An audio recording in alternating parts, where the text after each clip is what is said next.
Amir, he was one of those people that had charisma, and he was laid back and he was smooth. Highly intelligent, very observant, very respectful, and just a good kid. He, for a kid at 22 to form an LLC and help the youth and try to build a business to get his family out of poverty, he was against generational poverty. And the young entrepreneur was about to become a Texan. He planned on moving to Dallas this month so he could be closer to his mom and get a jump start on his music career. But that didn't happen. The 22-year-old was staying over a friend's house back in Minneapolis when officers entered the apartment with a no-knock warrant that did not include Amir Locke's name. What transpires next, his cousin Reginald says, should have ended with Amir alive. So if you're a visitor in someone's home and you're sleeping on the couch, where would you put your possessions? Right near you. And that's what he did.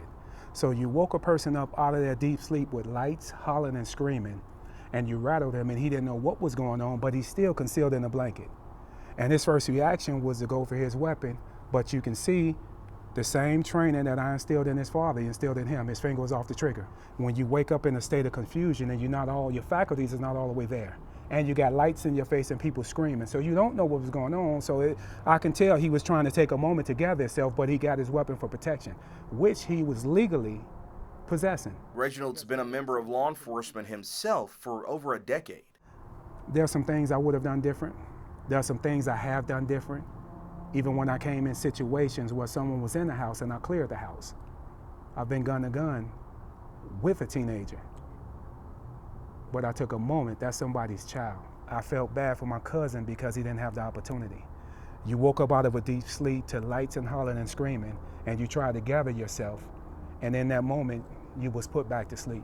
Instead of the Texas-sized welcome they hoped to have for Amir, this family's planning a funeral. But after those services, Reginald says they already know what they have to do next. Our goal is to make sure that we expose things for being indifferent, and we ensure that not just Black America, but all of America, all of God's children are treated fairly and equally to the best of our ability. And those that sway or violate from those laws and principles and those oaths that they swore will be held accountable. If you're an officer and you see another officer do wrong, you see something, say something. If you're a citizen and you see somebody that look like you or somebody in your neighborhood doing wrong, if you see something, say something. Equal and fair treatment across the board. If we're gonna do this, we're gonna do it the right way.